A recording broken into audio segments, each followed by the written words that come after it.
Another tough day at work today. Steve and Kirk think I suck. Throw back a few wobbly pops, feeling down on my luck. And the interns ruin every show. But it's still where we wanna go. It's Mike and the Minifans. 'Cause nobody had any better plans. You wanna be with DC and our aim in a hand. The host can't see it's Mike and the Minifans. And nobody's seen real MHB. This whole thing is a sham. You never see him pee. It's Mike and the Minifans.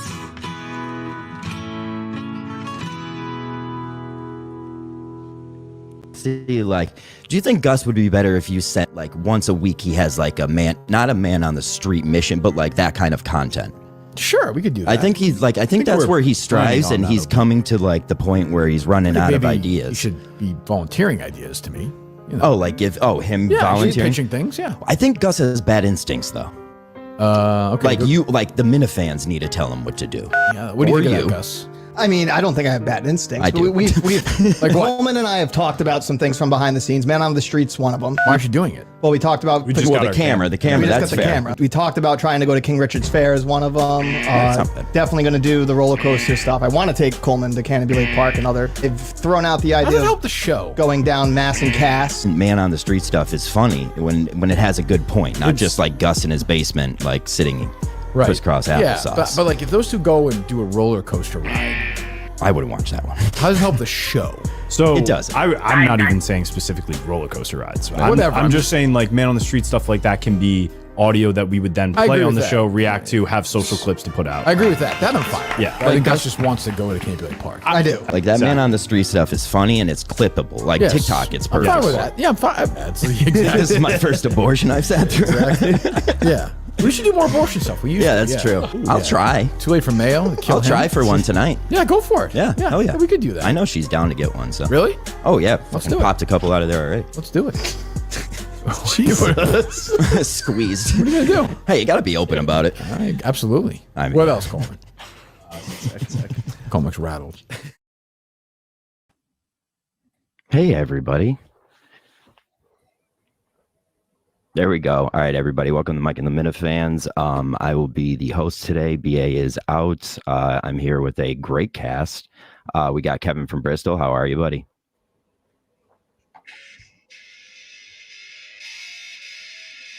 Oh, we're doing bits already. Great. There it is. Fucking hell. Here we go.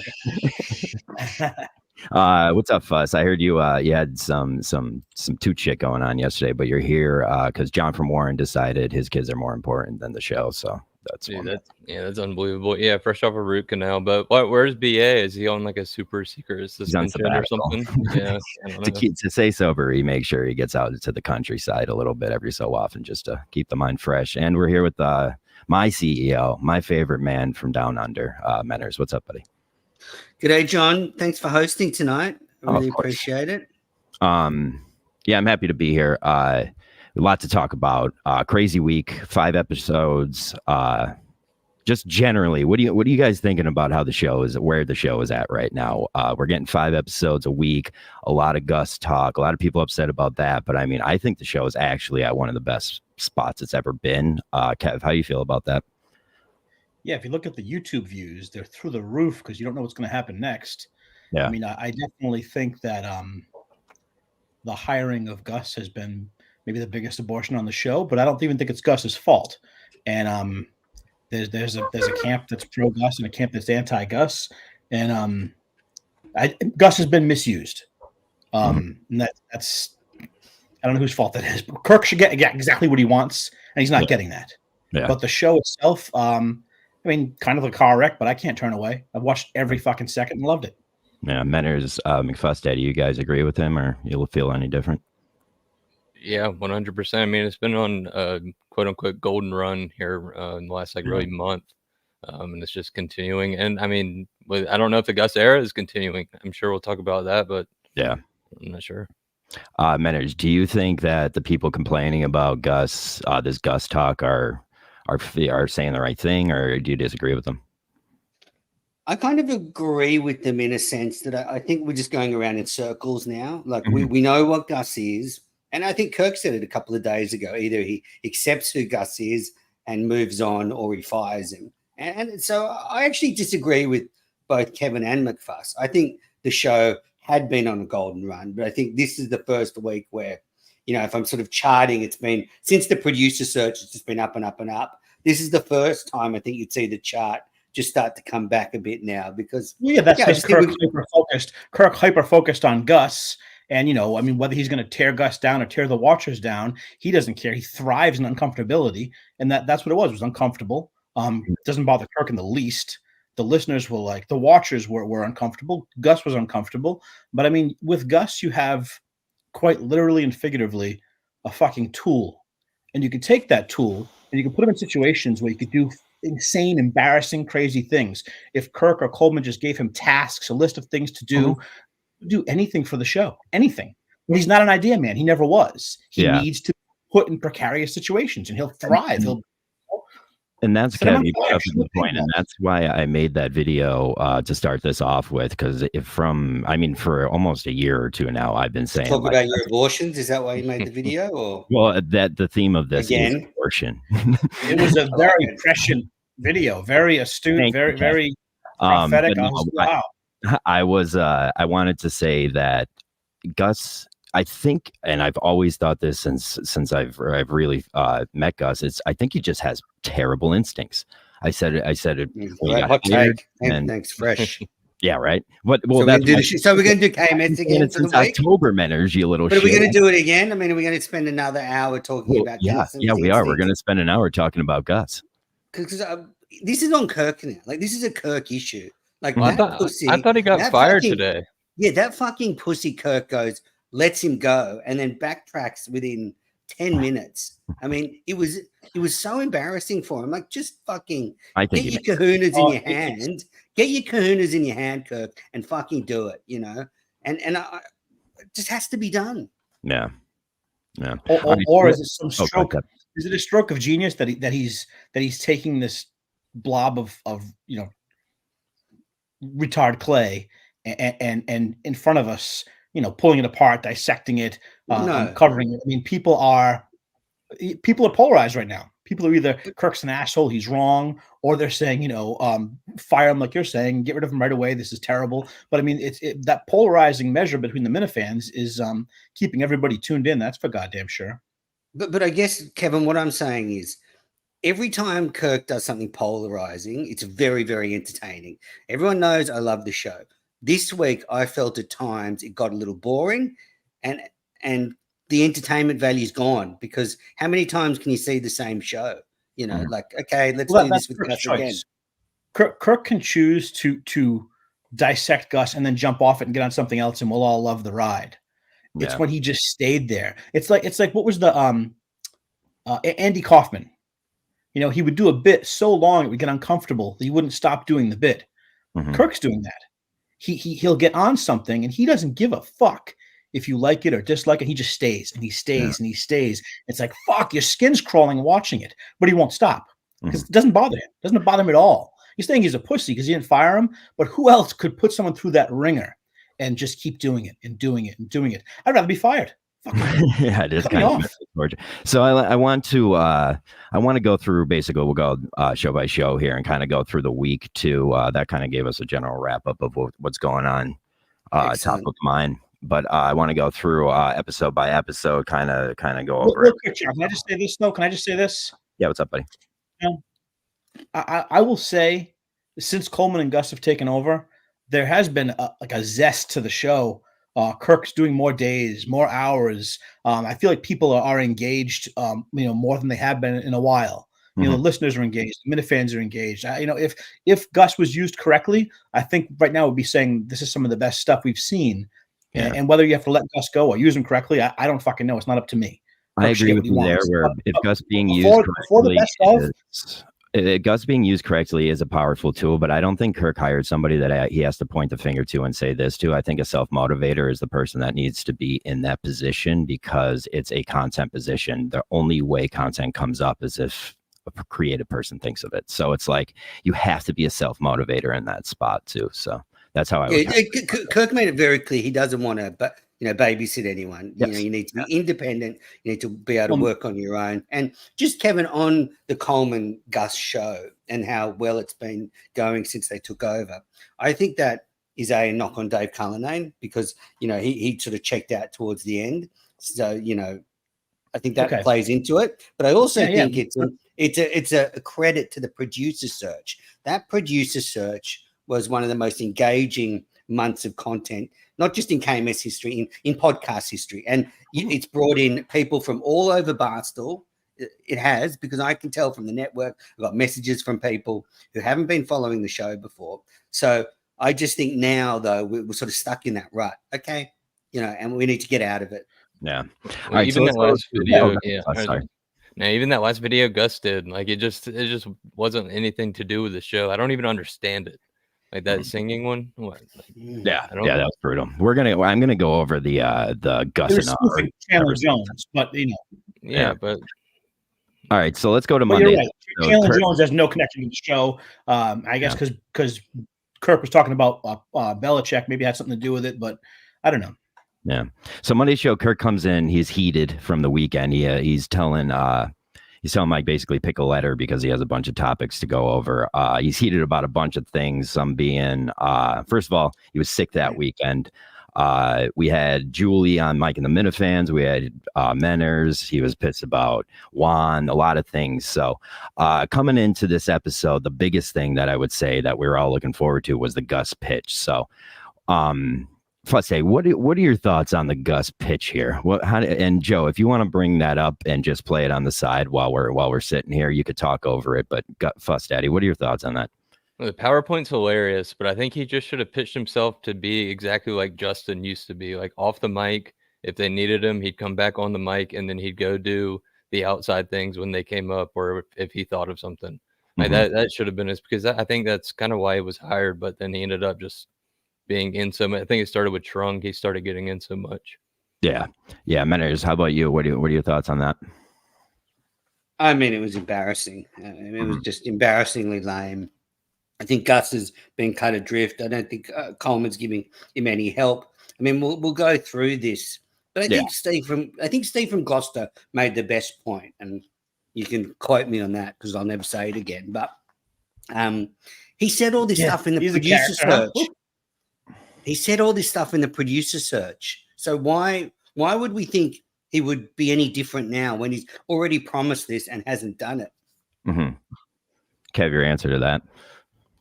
What do you think about Gus, like all promising the world and displaying not much of it? Well, I think his promises were misguided. I think a lot of the times in what Gus is doing now is he's saying what he thinks Kirk wants to hear. No, I thought Gus, like McFuss Doobie, was on the money. I think he could have been off mic doing things, getting stuff for the show. And even like, let's say if he had an idea to drive to go see Rico, which was, a horrible idea. Let's just say he goes and finds some detractors who hate Gus, or some people who I don't know, have something to do with Kirk. And he goes out in a field and he's wearing like a bathing suit and a pair of goggles, and they get to shoot him with paintballs. It's he can be doing things like so off the charts crazy that you'd have to talk about it. You'd be forced to talk about it. Now, one thing, and Kev, you're bringing up an idea that like is a pitch to him. I feel like every Minifan has a pitch they want to send Gus, but then I agree. That's a pitch. I think a lot of Minifans would like to shoot him. Well, that's true. We'd all line up with the paintballs. Anyway, that's for sure. What Kirk said today when Montana took a picture of the toilet, that's something that Justin would have also done. And exactly. I don't know, that if Gus did that and he had that kind of, it's not even that outside of the box to think of something like that, but things like that would be such fucking pieces of gold. And I don't know why someone misses, like Mick used to, maybe just doesn't have it in him, but I would say give him direction, Coleman or I don't know. I mean, I don't think Kirk should. I think Kirk is doing enough. 5 days a week, shows are fucking great. I'm loving it, but I mean, without direction, he's gonna just drift off.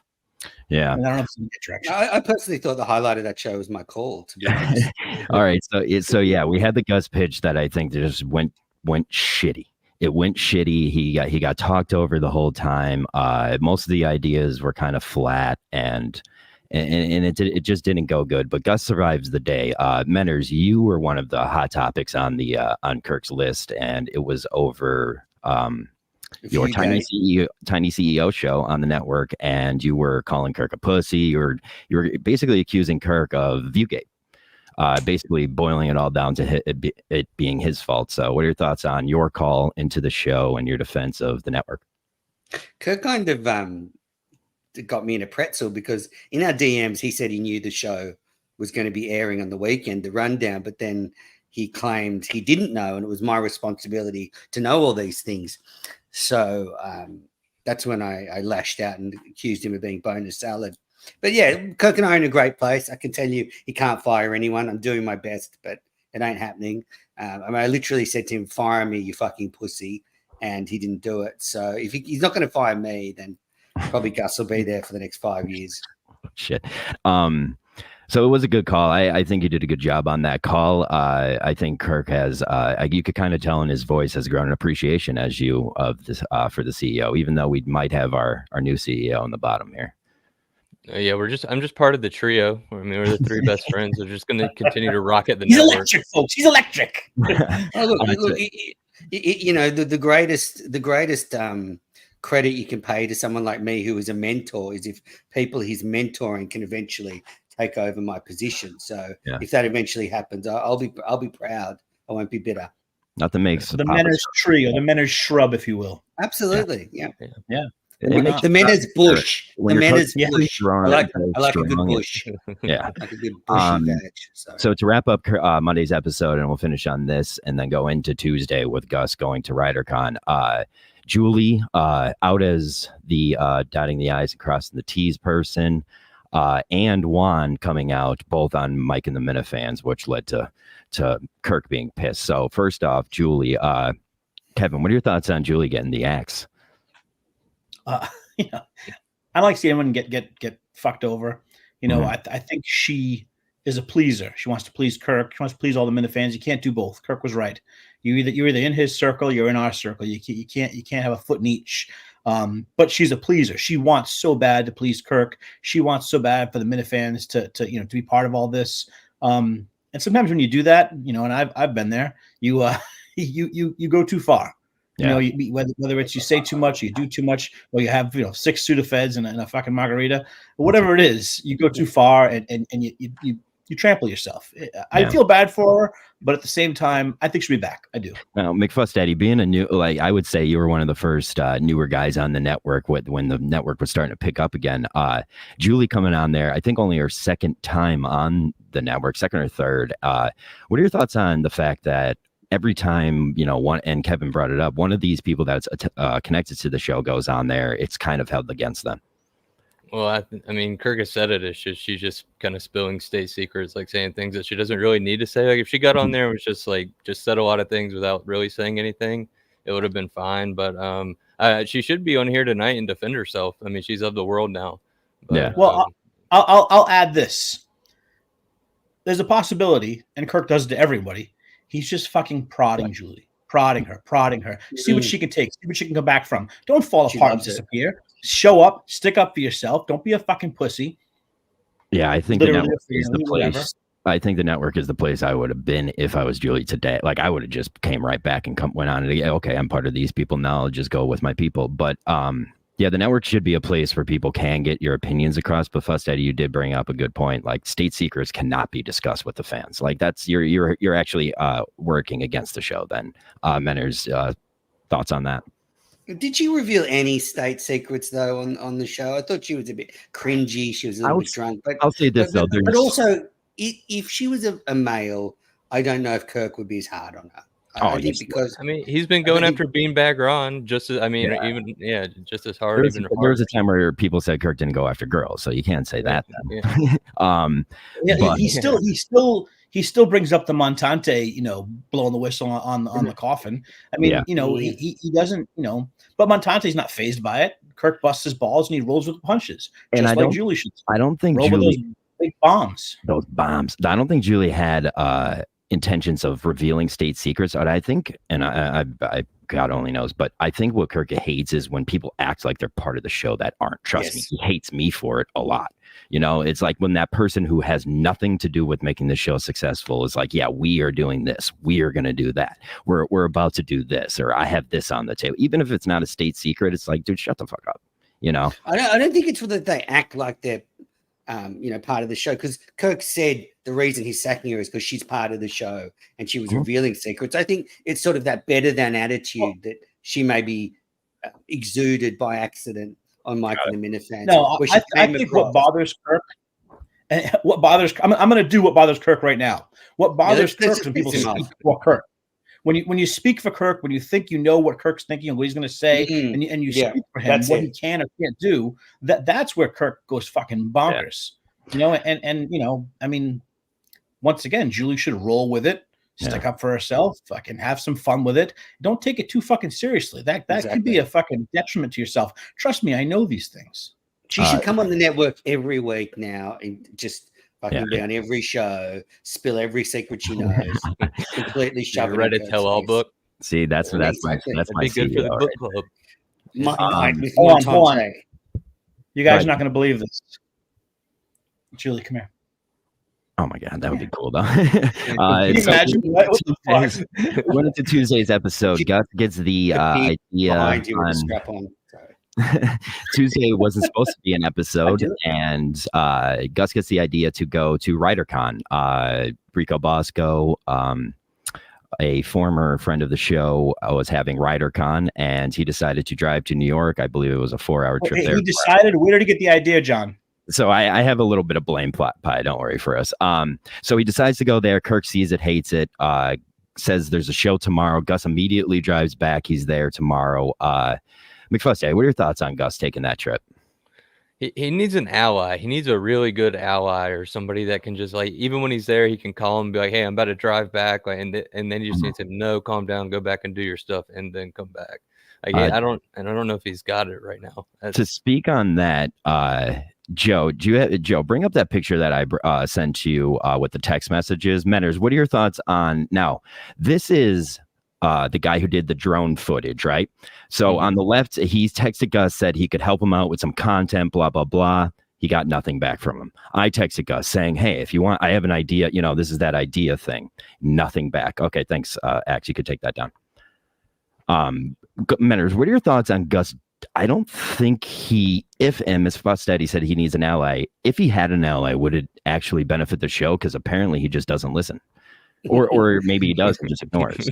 I mean, I think the biggest knock on this whole thing is he got there and he didn't do anything. So, if an ally would have helped him do something, like he just went there and said hello to Rico and left. I mean, how is that content? I mean, like, what was interesting about that? So, but yeah, I mean, Gus is a retard. So, Kev, listen. Sorry, John. I'll say this. First of all, I don't blame Justin for giving him the idea. Justin's got a big fucking heart on that giant body of his, and he was trying to help Gus out. Now, I don't think Justin would have gone there and just stood next to Rico. And I think Gus went there with good intentions. And when he got there, he's like, what the fuck am I doing here? Yeah. Now, if he would have, let's say he downs a gallon of milk, walks up next to Rico and fucking blows Gear's milk all over the stage, then walks off. That's a good idea.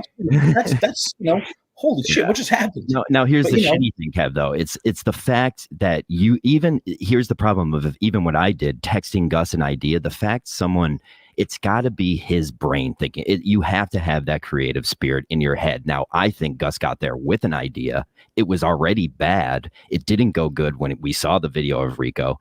And Rico didn't play along. Right. The tweet and he quit. And that's the problem I think we see a lot with Gus is if something doesn't go his way, he loses all motivation for it. Menners, what do you think about that? Well, not even just that. I think when Gus goes into a panic, when Kirk yells at him, Kirk talks over him, questions him. He shows up and Rico doesn't play along. Gus panics. He gets a tweet. There's a show at 9 a.m. tomorrow morning. Gus panics. He panics like, oh, why did you leave so quick? It wasn't a thought out thing. Oh, I left quick because I wanted to get back for the show the next morning. He left quick because he fucking panicked. Yeah. He went into a fucking frenzy, he panicked, and he ran out of there. Now I'm bringing up this topic because this really, I don't know if it was Gus's idea or if he bounced it off Justin. I think Justin has taken claim for giving the idea to Gus, correct? McFuss, is that how it went down, or did he bounce the idea off him? I think he sent it to him, and then like Gus is like a bad caller kind of. He gets the idea, but then he doesn't develop the second level when the joke actually hits. So there's nothing actually behind it. He's from the caller coaching tree too. He's Yeah. part of that caller coaching tree. So if we want to point blame on anyone, good job, guys. Sorry, Tim. Menners, what are your thoughts on the blame pie here? Is Gus responsible for this? Is Justin, or is Coleman? Gus is 100% responsible for it. I don't care who gave him the idea. I don't care that he ran it past Coleman. In the end, if you're going to do a bit, it's your bit. You have to make it land. And I think Gus is just trying way too hard. Bits have got to kind of come naturally. You've got to kind of have your eye out for it, like Montante did with the shit on the toilet. You know, he had his eye out for something, and he saw some diarrhea splats on the toilet. So, you know, you've got to have that instinct. And I just think, and I've said it to you on other shows, you should just actually concentrate on producing the show. Like, there is 4 or 5 hours of social media work every day, if it's done well, where it could be a benefit to the show. And then if something comes up that could be a bit, then he can try and do it. If someone suggests something, do it, but actually do your fucking job. And one of the better things is Kirk Kirk lets them be themselves on the social. Like, he lets them do what they want on there. So if you stop having these bit ideas that are big grand spectacles, like, try your stuff out on making content. Like, make a video. If it's not good, people say it's shitty, and you move on. It's like, he doesn't know. I don't know. I do know it's instincts. So is this, John, I don't mean to be nice. Is this going to be the Gus hour? Because I reckon, we've done Gus all week. I mean, we have a lot of other stuff so to talk about. Let's move on from Gus. Fuck off. It's my show. I'm going to talk about what I want. Actually, Joe, kick Menners out. Kick Menners out. All right. Bye. Bye. But no, a lot of this is on Gus. Because the whole fucking week was about Gus. I mean, he was on the cutting board. I thought what was most interesting this week was Coleman started to buckle under the pressure. Yeah. When the blowtorch started to go on him, he started to get pissy. He started to get nervous. I'm still think he was working with bonus salad. So when Kirk said anyone working with bonus salad is out of the show, and you could just see the crack. So I want Gus to get out of the fucking way, and we can see if Coleman's got some balls or is a big fat pussy. Yeah. So my next point was going to be if Coleman is doing the right thing, defending Gus here or not defending Gus. Kev, what are your thoughts on how Coleman's treating the situation? I think Coleman's not fighting for himself, because I think he believes if he fights for himself, he's throwing Gus under the bus. And it's not the case. You can still fight for yourself. You can still stick up for yourself, open your fucking mouth, say something, say things, pump your own tires if you have to. I mean, I look at Coleman, and he's smart, he's capable, he can run the show. He's handsome in like an Amish person, or the way I think of a pilgrim. When I think of a pilgrim, I think of like that's what Coleman looks like, a pilgrim, and he has a steadfastness about him that I don't know. I think he has strength. I think he brings something to the show. I think he's going to get better and better. But I do feel like he's not fighting for himself, because whenever he does, it looks like he's taking a swing at Gus. Now, and I don't think even they did. There was that call this week that did kind of throw Coleman under the bus, and we did see a little spark out of him and a little fire kind of lashing back at it. And I said immediately, I was like, I fucking love that. It's like, if people are going to come after you, fucking defend yourself. If you're not wrong, you're right.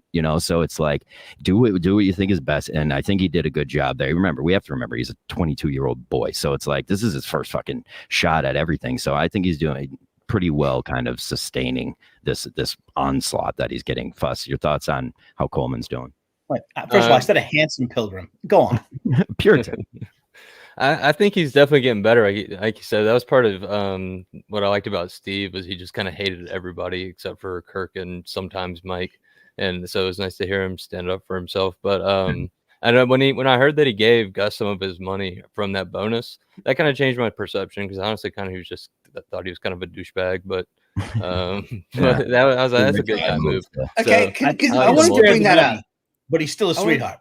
I wanted to bring that up though. Like, Augustus was there for 2 or 3 months. So how much of a bonus It was a Black Friday bonus, though. The whole thing was the work for that day. Yeah, and they did do a good job on that too. So, all right, so we're coming into Wednesday's episode. Tuesday night, Mick tweets out that he's going to come in and onslaught Gus. That there's going to be a war. Gus is showing some heat back. Mick comes in, and Menders, what were your thoughts on the Mick performance? Oh, pathetic. I mean, if you're going to tweet out that you're going to make people feel uncomfortable, then you cannot sit there like a fucking wet blanket and just do nothing. Does anyone remember Liberace? Look, I reckon Coleman looks like Liberace. That's Coleman. That is Coleman in 30 years. There you go. That's how I reckon he's going to look. Yeah. Anyway. Yeah. Kev, as a guy who once dressed up as the Joker on a stream, what do you think about this this onslaught? You talking about Mick or about the Coleman? About Mick coming in trying to kill him. So it's one of those things where I think Mick went in there and he thought there'd be some heat, some fire, but he didn't bring it, but he went in there expecting it and he was ready to retaliate. And when it was pretty copacetic and pretty calm, I think it took the wheels off underneath Mick. I really think he would have fought if somebody fought with him, but they went in there and it just if Mick does right that, he has to be the one to fucking start the shit, and then he didn't, and kind of like I was expecting more of the Mick who flipped out and walked out. I was expecting more of that. Well, you could see what the real Mick is Mad looks like now because we've seen it with Kirk. And then when we see that episode, it's like, well, was that really fire and fuel behind that? Or are you just trying to, promote you're going to be in there, which I think everyone kind of saw through, but I don't know. Fuss Daddy, your thoughts, and then we'll get on to. And I think it was part of the Mick and Montante plan. Like Montante told him to go in there, just play it cool. And I think it was great for the Eminem boys because that's kept it rolling here. Yeah. So the Eminem boys are brought up on Wednesday's podcast. Mick the Mick Montante duo versus the Coleman Gus duo. Kirk is in there with Mike asking Gus who he would pick if it wasn't Coleman with him. We have a lot to talk about that kind of stuff. Menders, what are your thoughts on the Eminem boys? I mean, I like both of them individually, but people sharing a job is a terrible idea. And if anyone remembers The Office, then a bit like, co-managing the Dunder Mifflin Scranton branch. A terrible idea, but both individually good. I think if Gus goes, Mick just should get the job. Let's see if he can do it. Well, hold on. Menners, you make some good points, but here's the thing. If Gus does in fact go, let Mick and Montante give it a shot. I would love to watch that play content go down. It would be fun. I love both those guys. I think Montante is great. And I'm just kind of sick of fabricated drama. That's all, Kevin. Like, let's just get producers doing a job, do a show, and when the stuff comes up naturally, to be part of that stuff, though, they're not running the show. They're not. I said fabricated, fuckhead. I said fabricated. I didn't. Of course, they're part of the show. But if you're hiring them just for content, that's fabricated. You're not hiring them to do a good job as producer. You're going, let's get this duo in and they'll fight and that'll be content. I said my disagreement. I would just get a producer. You may want to see if they actually do work. Maybe they do. Maybe I don't know. I'd like to watch it, either fold or unfold. I wouldn't mind seeing, if, like I said, if Gus does in fact go, I wouldn't mind seeing what happens with that. And let's say that lasts 2 months and it falls apart, then we go to something else. But I mean, as long as Kirk's there, who the fuck cares? The show's been great. Kirk's at the helm. And you look at the producers. You had Steve, who hated the fucking Minifans, but he brought us all together. He did shit with us all the time. You had Dave, who loved the Minifans, who was a sweetheart. You wanted to hug him, but he didn't really bring anybody together and do stuff. Now you're on to Coleman at the A producer. What's he going to do? What's he going to be? He's with the Minifans a little bit. He keeps it arm's reach, which is fine, arm's length. But maybe he'll bring people together and use people and start doing stuff again. I mean, people are really fucking engaged right now. Aside from the B producer or the Eminem boys or Gus, Coleman really has to hold fast here and put some shit together because he's going to make an indelible mark for himself if he can, take some of Dave's stuff, take some of Steve's stuff, and fucking go with it. Yeah, make her proud, rich boy. Any other thoughts on Wednesday's episode? We had Mick in there with Mike. Spoofing Off did start that night. Gus's first video of the new series, Spoofing Off, kind of got a good reaction. The first one, which was just people's shitty tweets about Gus. McFuss Daddy, what are your thoughts on Spoofing Off? That was a funny video. I mean, it was just ripped right from the Dana Beers guy. So I mean, it's not something original. But I think didn't Coleman say that they're working together on those? So I mean, that's right in Coleman's wheelhouse. Yeah. Yeah. Also, I think the point of spoofing off is to rip something off, right? So it's like to spoof on it. So I like we can't hold that against him that it's ripped from something, because I think that's the point of the show. But I mean, he did. I'm always in the camp of try everything, and if people don't like everything, who cares? Keep fucking trying it. Trust me, Menders hates it about me. But Menders, what are your thoughts on spoofing off? Did you like that he's trying something of his own or no? I mean, okay, we'll go around in circles like the KMS show, but again, if this was on top of actually doing a job producing, it'd be fine. As you say, if he wants to make funny little videos to add to what he's doing, but that can't be his job. Yeah. And you know, I love the show drama. Don't get me wrong. I love the inside show stuff. I could watch every show about that, but I don't like the fabrication of it. It's got to come naturally. And at the moment, it feels like of it. I don't see fabrication. No, but if they would hire Mick and Montante just because they know that's going to be funny. Defend yourself so much, you sensitive. I think they do a fine. Mick and Montante would be fine. I think eventually they would edge out Coleman within a year, and Montante would be the A, and then Mick would be the B, and that'd just be it. Well, Coleman would probably head to KFC Radio or something, and fuck off. He's a good boy. Thursday we had Steve in there, and we had John from Warren. A lot of fucking hate for my guy Steve from Gloucester recently, that his bit is tired and blah blah blah. Menders, as a guy who had the instinct that Steve from Gloucester is a fucking a gem, what are your thoughts on Steve from Gloucester right now? I really like him. He's one of the network's biggest contributors, and you know, I think he's a bit of a bit guy. Like, he's doing this whole Italian bit, but as Kirk said, he's a nice guy. He's funny. Yeah. It's not his fault that Kirk hasn't fired Gus yet, because so he's still got plenty of ammunition in the chamber. But when Gus goes, I'm curious what's next. You know, does he start piling on Mick? Does he start piling on Montante? Will he pile on Coleman? Like, does he have a different bit? But does he pull Steve's a great guy. Does he pull the Thanos and just, you know? I don't know, but the Pachi thing is very disturbing. I was going to bring that up. The Pachi thing. Thoughts, Kev? Thoughts on Steve possibly being a fake Paisan? My grandpa. I don't believe he is.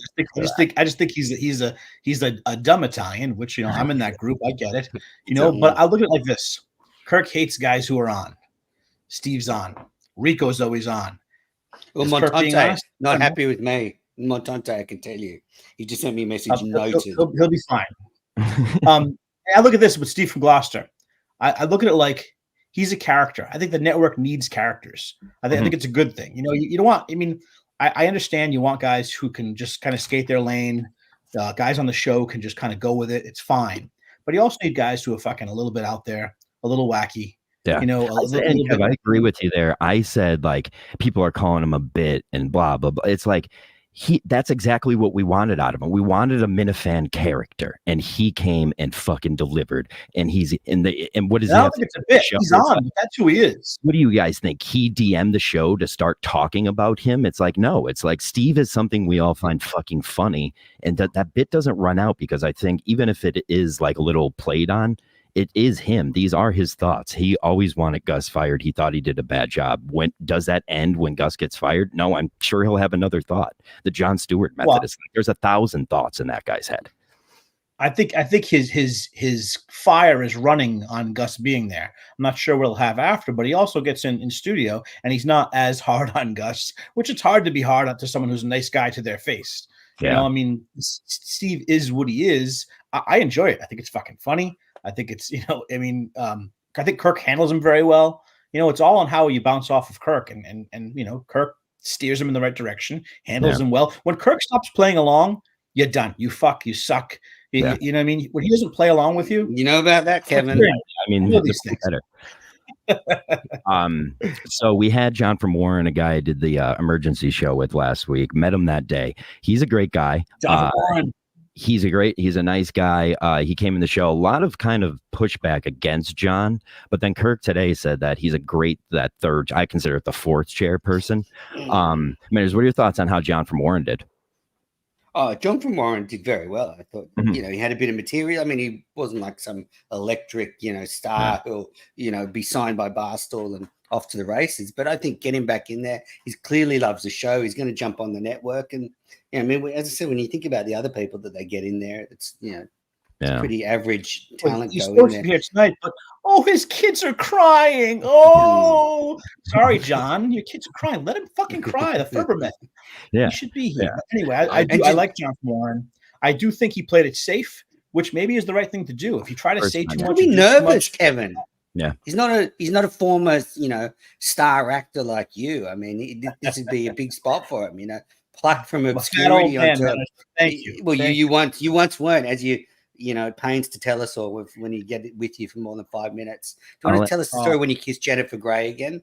Oh, so good. Well, it was actually one peck, but still, it happened. It was real, and it was fucking glorious. One of the things we'll end the John from Warren talk on this.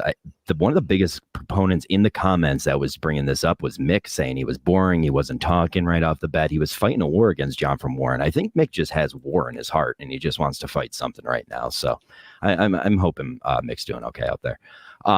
Thursday night we had the dozen. Any of you guys watched I didn't get to watch the new dozen yet, so I didn't want, if you guys want to talk about this, but I didn't get to see it yet. I always watch it. I missed this one. Okay. I saw like the last 5 minutes or so. Yeah. It seems like there's real controversy going on in the team though. I went straight to the end to see the results, and it was a great game. Fantastic. It went to like overtime, but Jeff Dillo fucked up the video, so there was no video of the overtime. It just had one question at the end, which was the question that meant Team Minahan lost. Yeah. So the team's in trouble. I mean, you know, winning titles back to back is one of the toughest things to do in sport, and you know, they're finding that out, especially when there's disharmony in the dressing room. You know, clearly all they have to do is the playoffs. You put Kirk in the playoffs, and he'll rage.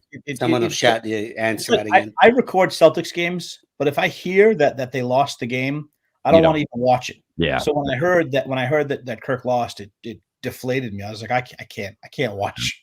You know, but I think if Rico really wants to renew his friendship with Kirk, he'll make sure they win this title this year. I think that's his only way back. That's a good path to success, Fostaddy. Yeah. A good thing to put in Rico's mind. I feel like if he has a goal to work towards. But McFustaddy, doesn't it seem like Rico doesn't give a shit?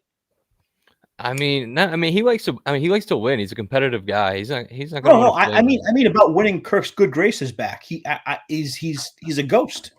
I mean, Kirk has told him not to.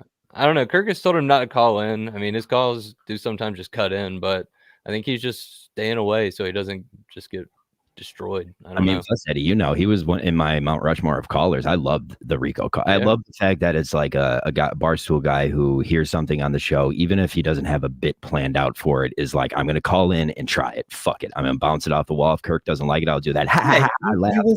Rico was like a poor man's Kevin from Bristol, you know, calling in characters, voices. I get it. I get it. So that kind of wraps up Thursday, brings us into yesterday's show. Any final thoughts on all the episodes up until now? Yesterday's show. So did you say what's today? Friday show. Today's Friday. Jesus Christ, you're right. I know days. We started the show off though today with the toilet. Thing we said that was good instincts by Mike and all this stuff. Menners, thoughts on that toilet, and did you shit on it? And when you shit, do your feet touch the ground? No to both. I didn't do that shit, and my legs don't touch the ground. Can you imagine his little legs? And his shits are like little deer poops, little drops. I love you though, man. But I imagine it's deer. I mean, I just want to know who did it, and I actually think suspect number one is Andrew Augustus. If you're telling me every time he needs to, so Kirk leaves at what time does he leave? So he leaves after the show's recorded. Immediately. You're telling me if he needs to do a shit in the afternoon, he goes to Dunkin' Donuts, and if he does that, he's a fucking pussy. Like, you know, like I can get it maybe at 8:30 or 9, whatever, before Kirk walks in. You're not going to drop a big deuce and, you know, the place stinks of shit. But fuck, I reckon Gus did it the afternoon before. He was so high he forgot about it.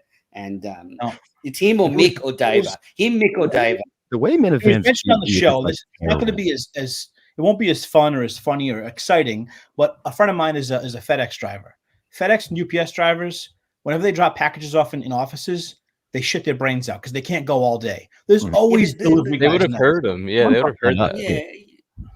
Well, I don't know. actually, when you think about it, so it wouldn't happen during the show, but it could be one of those delivery people in the afternoon. You know, if Coleman and Gus are in there cutting clips, someone drops a package, they might not know if he takes a detour and drops a dump.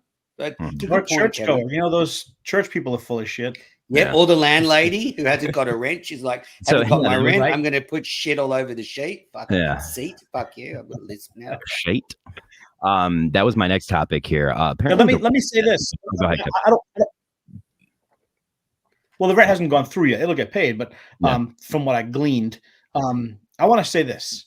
I don't know if it's the no pay thing, but Blind Mike has been effervescent, and Justin has been golden. These guys that aren't getting paid are being fucking magnificent.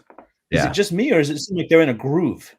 I tweeted, I think a month ago, that is a gate to say that I'm proud of Blind Mike. And Montante brought this up today that Mike is now famous. I think that I have Montante hot takes from today's show because there were some wild takes from Montante today, but that Mike's famous. And I think Mike does a good job with that stuff. Manners, how do you think Mike is doing?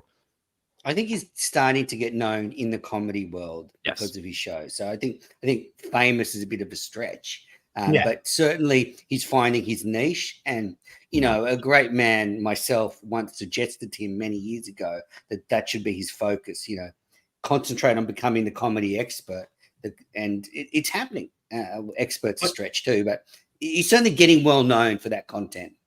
Even when Kirk is going batshit nuts, Mike sits there and he gets his little his dig in, he gets his little word in. And if you take the time to listen and hear what Mike's saying, it's incredible. Under all that duress, he's blowing out little chunks of gold. And Kirk I'm loving it. He's so really funny.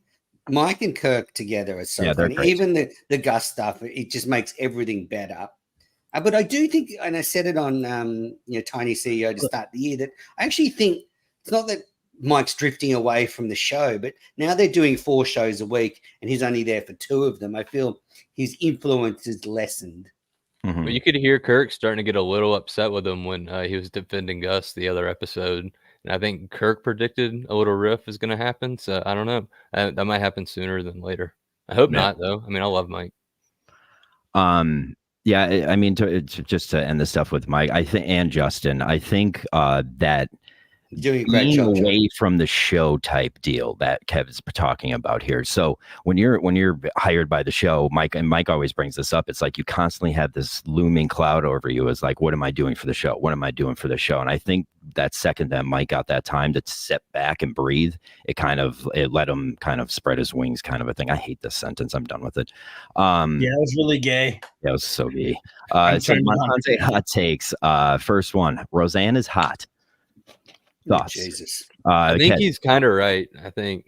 Oh yeah, look it up. But I remember thinking that. They're all fucking the head. Go ahead, McFuss. Hey, what do you? I think she's lost some weight and she's probably on Ozempic. I'm looking her up right now. Yeah. Did you say Roseanne? Roseanne. Yeah. Roseanne Barr. Wow. I was up for the Dua Lipa stuff, but. Yeah, we all as Minifans know Montante is a voice guy. So what he's saying, he must think that voice must be hot then. Oh no, she definitely is. Like her. Yeah, when Roseanne does the national anthem, it really makes Montante leak. What are your thoughts on the hottest first politician? Was it that? I have no idea. AOC. Yeah, who was the first hottest politician? The first hot politician. How do you find that out?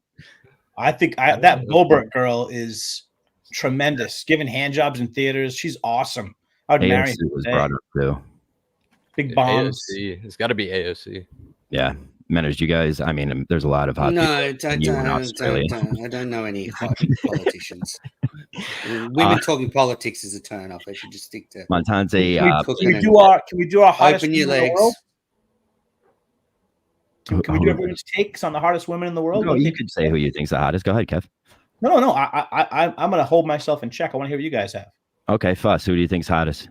Probably right now, it's got to be Sydney Sweeney. I mean, right now, chalk. Yeah, Chuck. Manners.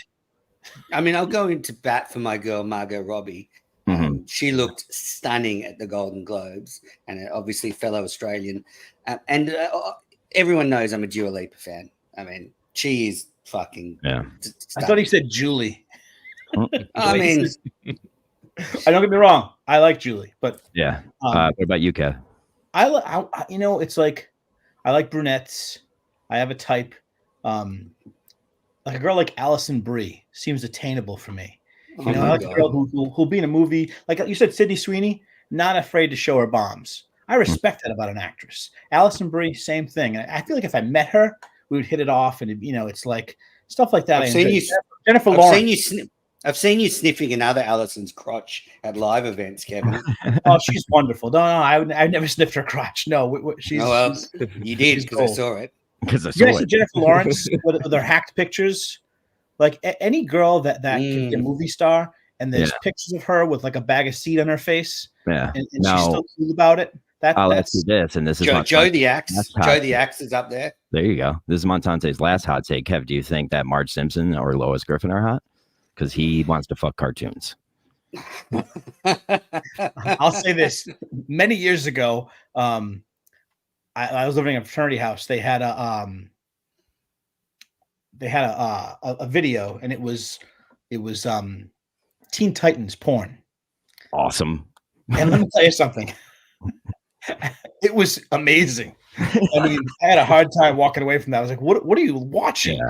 And it was tremendous. So listen, I'm all about the fantasy world. Go for it. Who cares? Be like a freak fly. I don't care. Manners, have you ever jerked off to any drawings before? No, absolutely not. But I will say Ahsoka from Rebels is kind of cute. She's like 7. No, that's in fucking Clone Wars. That's illegal. Yeah, very illegal. Hey, listen, a 7-year-old is Menner's size. There's nothing wrong with that. Absolutely. You dominate somebody. Ziggy wait. So he wanted Ziggy as the CEO. I said earlier, McFuss Daddy, but Ziggy gets announced as a new CEO. Manners, what are your thoughts about that? No, I mean, what Kirk wants me to do is jump on it down as well. Yeah, Kirk's just trying to wind me up. So I think it's funny. I like all these jokes. I appreciate him talking about. You can't sort of talk about the network, and then when they make jokes about it, start crying pissed. Because he called me the BEO. Oh, I'm going to cry. All I know is I know how much work I put in behind the scenes. I've got a great team. We all work together really well. They're very supportive. So if he wants to make jokes about Ziggy taking over, go for it. Yeah. Actually, that sounded a bit pissy. Maybe. You are pissy. So to wrap up the week, I didn't watch the producer show. Any of you guys watch it, and what were your thoughts on it? Kev, you watched the producer show? I didn't. No. I went right from work. Did you watch it? I watched it, but I don't remember much from it. Okay, you're all Novocaine out right now. Daddy's on a lot of drugs right now. Yeah, I don't remember. Not Gus drugs, medication drugs. Actually, Gus is medication too, but go on. Sorry. Manners, you got any thoughts on the producer show?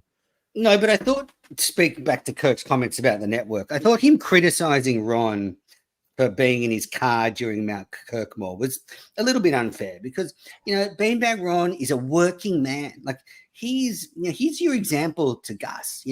He's a guy down on his luck, lack of talent, zero intelligence, yet he's working hard. He's got a roof over his head.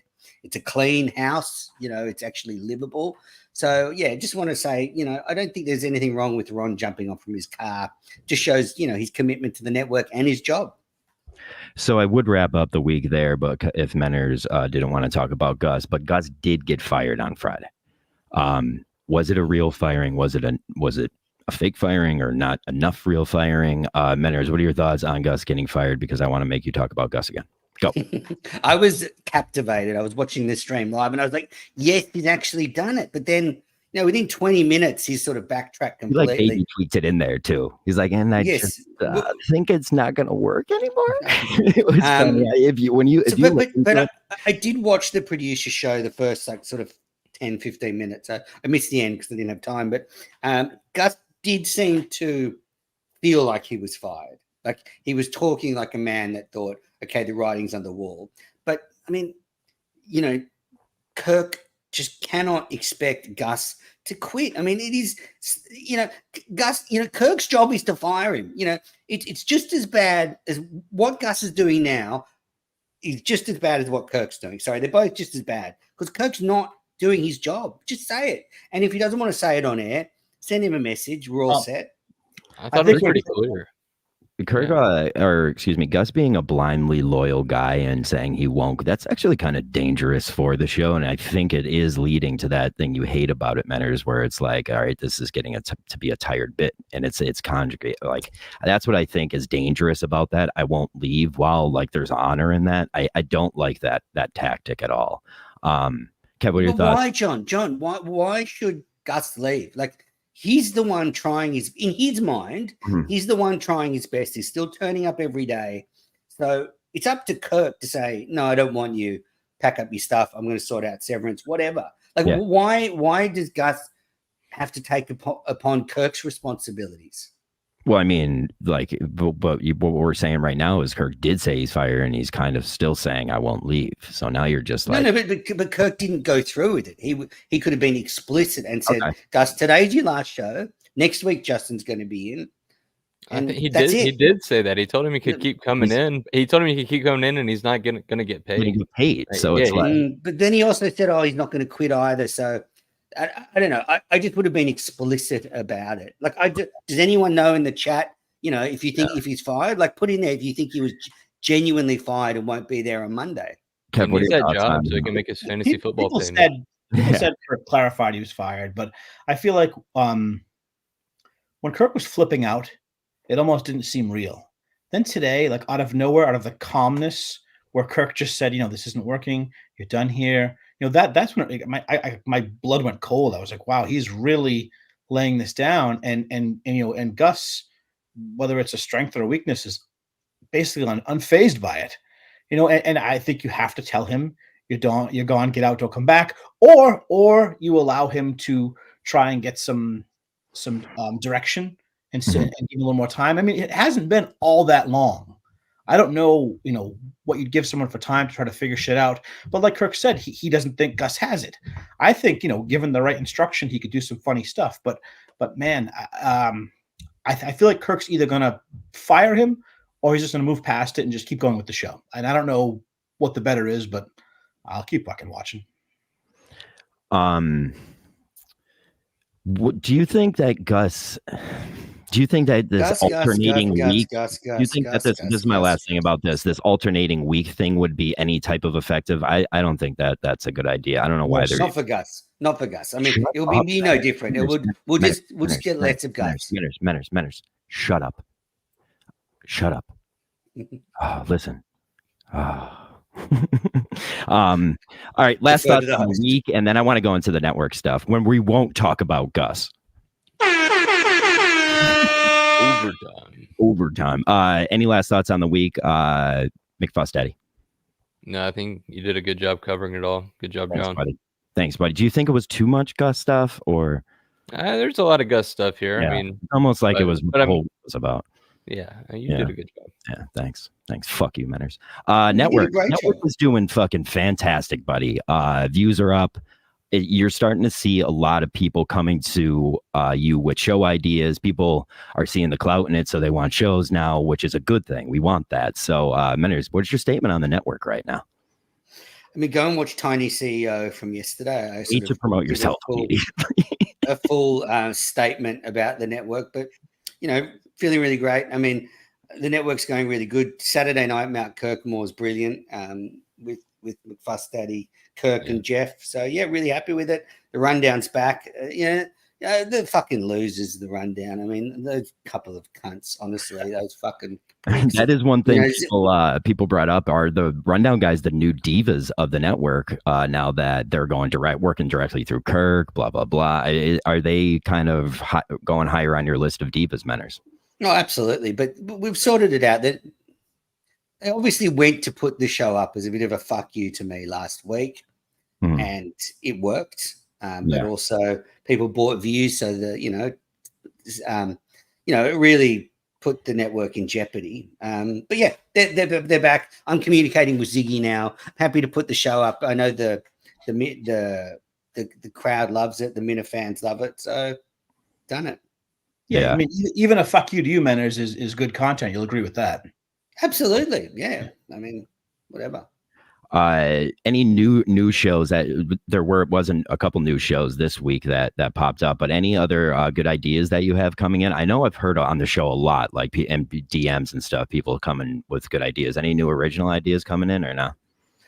A lot of people want to do like a game show type thing, but people say that all the time, and then when they start it, they realize a lot of work. This is actually a lot of work, a lot of time, and they give up. So I'd love to get I think Tim Ridgewood's pitched like a dozen style game for the network.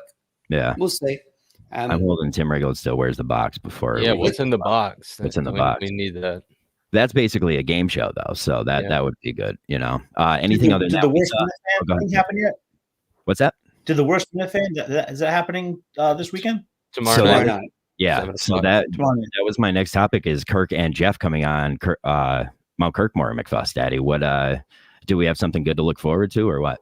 Yeah, thank you, Kirk. Thank you, Jeff. No, it should be a good episode. Kirk and Jeff had some pretty good picks. He said he was thinking about it, and he definitely was. He brought some surprises to be there.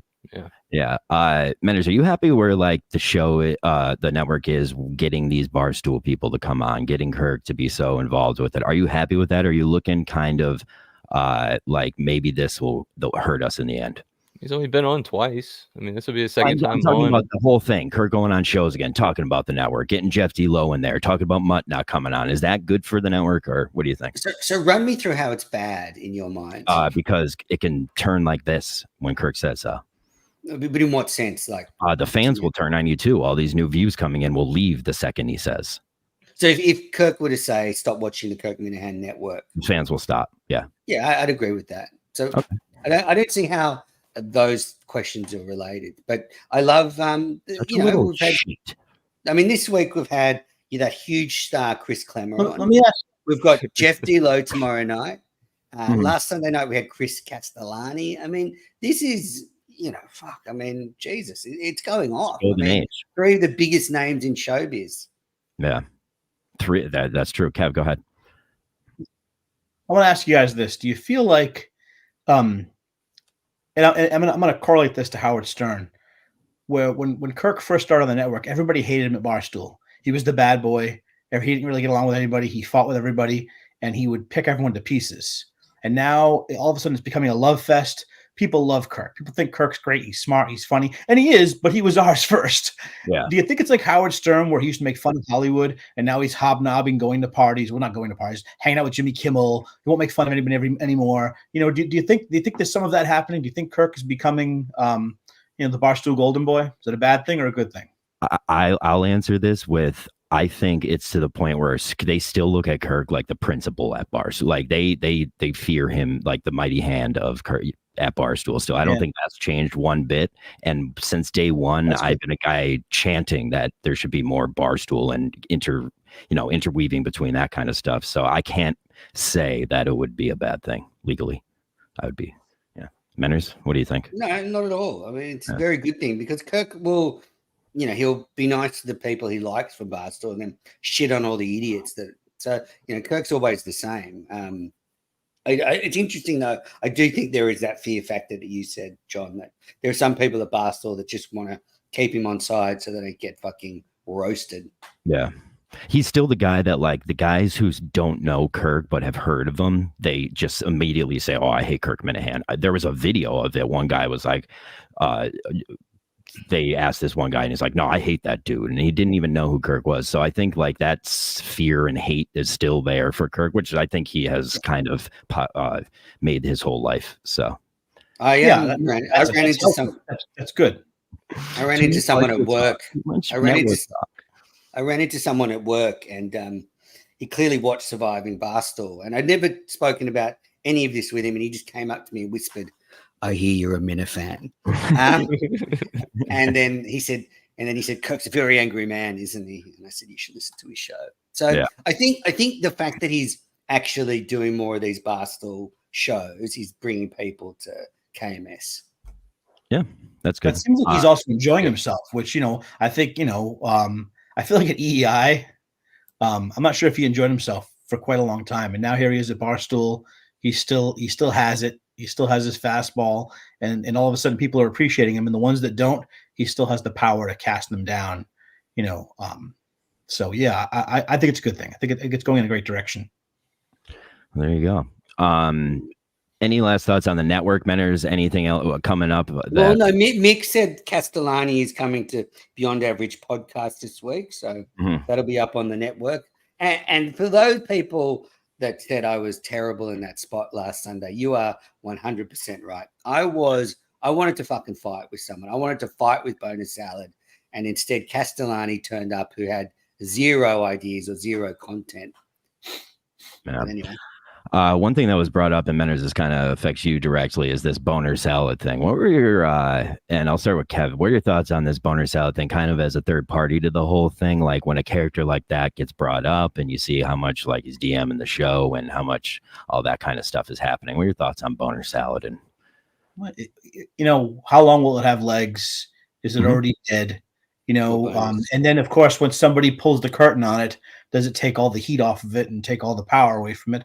The boner salad stuff was funny. It was interesting. It was getting people in trouble. I mean, just another cog in the show that, kept you tuned in, whether it was to the network or to the main show. You're like, wow, this boner salad all of a sudden is a vein running through everything.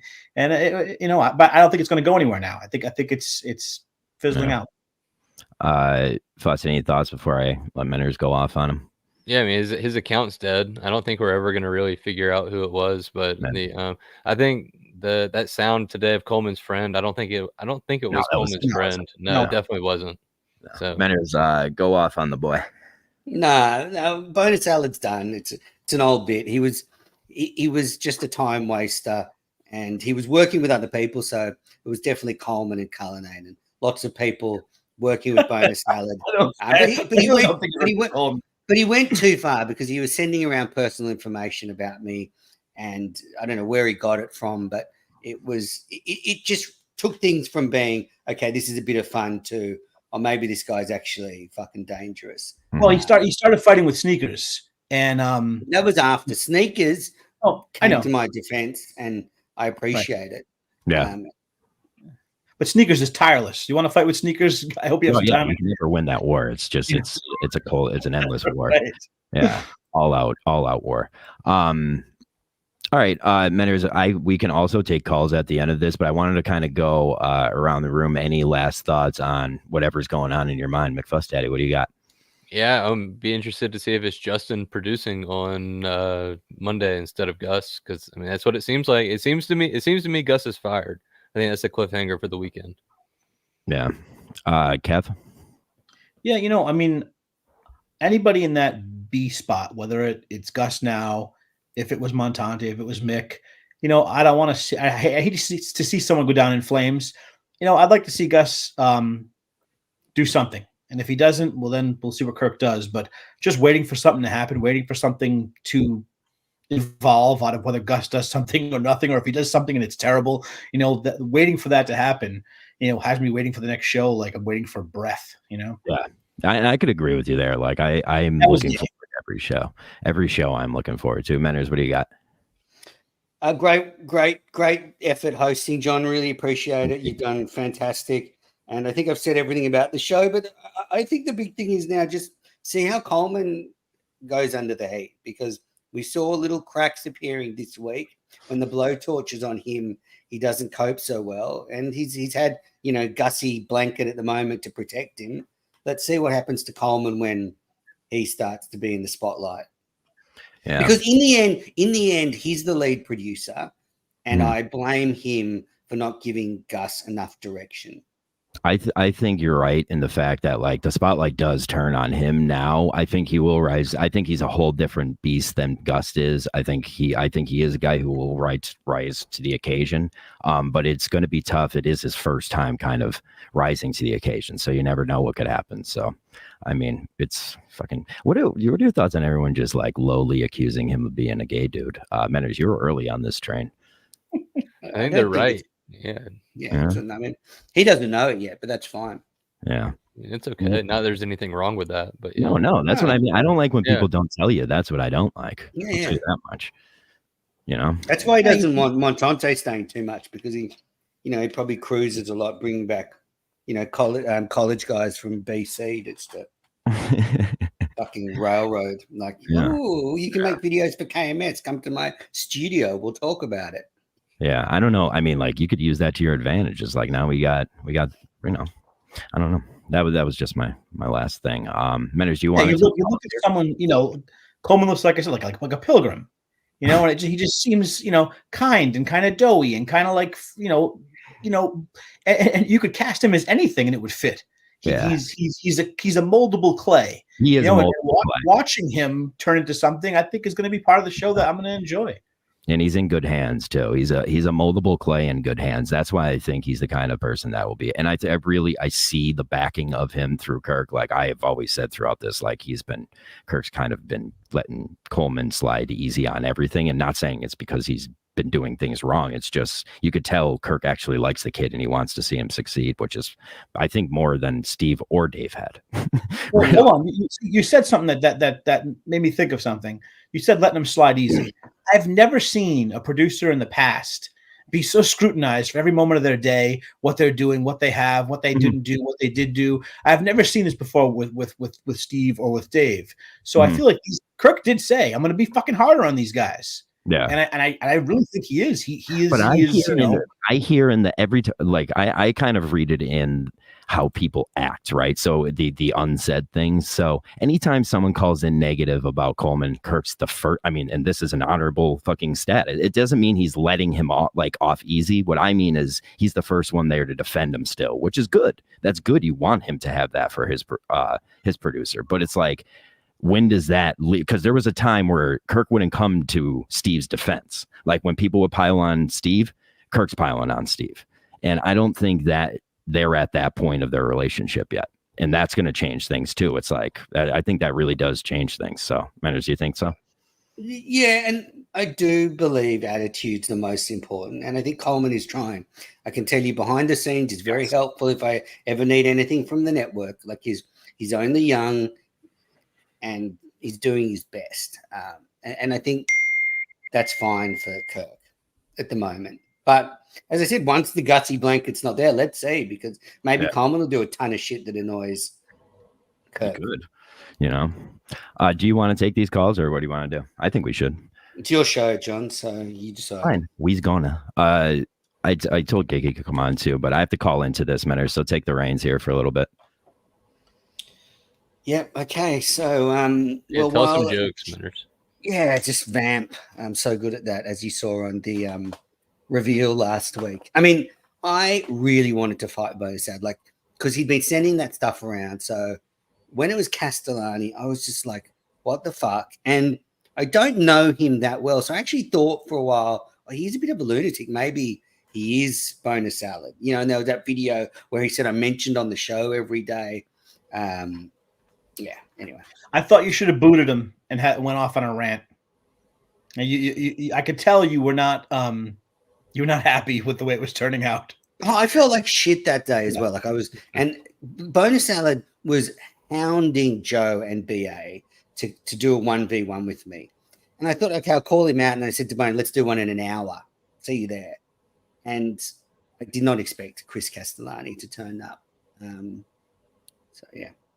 Yeah, it's a reach. It is a reach. He's dead now. So Kevin, what odds do you give yourself for being on the worst Minifan list tomorrow night? How could I be a worst Minifan? I'm a nice guy. I'm a good guy. I'm a great Minifan. You can shit on me. You can fucking throw me out of the fucking out of the world. And so you don't think you'll be on there? I don't think I'm really a thought to be something like that. Like I said, I'm a Minifan that just, no matter how much you throw me away, I'm like a dog. I keep coming back. I'm loyal. I still love the show. You don't like me, I like the show. You like me, I like the show. It doesn't matter. Kirk, I annoy Kirk for whatever reason. It's fine. I don't care anymore. But I mean, if you think that by ignoring me or throwing me away, I'm going to not love the show. You're wrong. Love the show. So I have worst Minifan. I mean, because I'm so stick-to-itive, maybe I could be, but I don't think I'll be in there. Okay. I mean, I'm sort of working on a worst Minifan list. There's Roscoe, 100% chance I'm on that list. 100. Yeah, definitely. Sorry, I mean, no spoilers. Roscoe definitely is on my worst Minifan list. I think Kane is able. He's definitely on the worst Minifans, even though I think he's a retard. Red, definitely just the most humorless cunt on Twitter now. Worst Minifan. I mean, Iowa Minifan's pretty bad on Twitter, but he's never actually done any shows. Well, I think the word humorless. I think that has to go to a lot of people. Like, he's not in the world anymore, but DEC. You had a show dedicated to you, and you were so offended you left the world. I mean, I don't know. Have a sense of humor about it. Hey, so you were a cunt. I've been a cunt. So what? No, yeah, definitely. Red's got to be up there on that list, Menners, for saying that they're bigger than the network. Like, nobody's bigger than the network. It's the network, the network, the network. Like, that's what it's all about. Yeah. Dava's probably on the worst Minifan list at the moment. I mean, he's carrying on. He's a piece of shit. Are we going with the calls, Johnny boy? So just a bit of an insight into the Producer of the Year award that John from Scranton got. Look at this guy. He forgot to put the clips in Quantum Kirk this week. So Dave and Danny didn't even not know happy. I told you. I admitted it. Fuck you. No, but the thing is, no, but there was only you've done that. You've done that for half the shows. Like, fuck you. No, I didn't. You have like the first 10 Quantum Kirks never had clips. I did it this time, saying I was going to put one in. I have said all the time I'm putting it in. I'm not putting it in. They'd known that. This time they thought there was one coming in, and I didn't. That was an actual fuck up. Montate's in my basement right now. I am. Thanks for having me. Thanks for having me. Menners. I stand up for this guy, Menners, day in, day out, and for him just from across the multiple ponds that just bury me. Make fuss daddy, despicable behavior. It's ridiculous, dude. You short little the Eminem midget. Boys would be great. Fuck you, Menners, for everything I've done for you. That was rude. No loyalty at Menners. Sorry for being honest. I mean, it's fucking. It won't work. We're splitting a $42,000 salary, cocksucker. It's okay. It'll figure itself out. You all the time. I said, Montate, don't divulge show secrets. Yeah. Trust me. Julie Montate. Hi, Julie. Yeah, Julie. Thanks, Julie. That's me guessing. That's me guessing. I have no idea what it is. I think you're guessing high, Montate. No, well, Gus gave it away on a video game stream. It was more than 42, what he said. But you have a call, Menners, if you want to take it, by the way. It's your show, John. Oh, I get to take them? Yeah, it's your show. He hung up right when he heard that. They hung up when you said that. Men's Live's gone. Just accept this is Menners Live. No, it's not. This is Mike and the Minifans. You're the fucking worst. This is literally Menners Live. He does that I hate that. He'll say it's not this, but we're doing the same thing, but it doesn't have that name. It's the classic Menners move. He does it all the time. I'm focused on Tiny CEO. Yourself. That's going focused on yourself. The show. No calls. But Montante, I said to you privately, and now I think you'd be better in the one chair. Like I can't as of right now, as I texted you privately, as you would say, I can't do that. So me going in there every other week would be best for me. So if you got Coleman's salary 80 to 100 grand, you couldn't move. Can't do it right as of right now. I can't. I got issues. Well, that was different to the producer, Coach. Wasted our fucking time. Mentally do it. Montage, that was bullshit. The whole thing was bullshit. No, it's almost never like gonna fucking move. You're never gonna fucking move. Shut your fat little mouth. Shut your fat little mouth. I'll tell you what. I didn't tell Boner Saddle anything about you. I wish I did because he was right about you. You fucking suck. You little pervert. No, there's a difference between August moving and January moving. Little thing called rentals. Huge difference. I couldn't rent this fucking thing out right now. It's fucking 22 degrees out and windy. I'd lose the money. There's a lot of things that change, and that I could do it. I could have done a lease for this place for at least a year 5 months ago. I always had a theory that you never even asked. You were just like hoping it would happen. No, I wish it wouldn't happen. I wish I didn't because I had but Yeah. Montante, yeah, sharing jobs is a good idea. You stick to that idea. Yeah. Listen, when the answer to a question is what did you do all day? When the question is what did you do all day, and I cut a clip, I could do that while driving on the Merit. I've seen the clips you cut. You couldn't. Yeah. Montante does have good instincts, though. Give him that. He's got great instincts. I've always said Montante is super talented, and people can criticize me for that. I said it way back when, he started Montante's world. I'm a Montante supporter, but like I said, all it brings is he hates me. So I think. How long do you think it'll take him to push Coleman out? Like, put Montante in there? Yeah, if Montante and Mick. Well, that's actually a good strategy because then you push them out by summer. And then Alex is like, I'm not going to Delaware. Fuck you. I heard what you said about Sam. That's not happening. It's coming nowhere near. 401, you're up. 401, is it me? 401, you're up. Oh, well, there it goes. You're doing great with this. Great. Well, tiny menace. I love Kevin. 401 callback. I don't know what happened. Menace, do you get that now though? It's easier for me to do every other. Yeah, absolutely. And I guess playing the long game here. As I said, you push Coleman out by summer. You take the one chair. Mick takes the 2 chair. You move to Boston. Mike, let me ask you this: why haven't they taken your I'll do third-party sales thing seriously yet, or have you just not sold anything? What's great about Kirk and what's funny is he'd be like, "Hey, I meant when I said do sales." But at the same time, I'd be emailing people off of Gmail. I don't know how much they want for a sale, and I don't know the downloads. So yeah, I'll go make a couple sales for you. You'd have to have a meeting and talk about you could have that at any time. I'm sure. You approach him with something serious like that, you get left on red. It is what it is. I'm including that into my pitch right now for Eminem Boys. There you go. Which I don't think he's. The consensus is, from what I've heard, obviously not from Kirk. I think Gus is actually out. I think he's out. Wait, are you getting this from Montante? Are you getting this from Julie? Tell the truth. No, I did call Julie today. I was like, "Hey, do you think I sewered you?" She's like, "I haven't listened yet. Should I be concerned?" I think I treaded pretty lightly, but she could interpret it a different way. Yeah, but we'll see. Yeah, but so the fact that the people, because I think Gus actually is gone.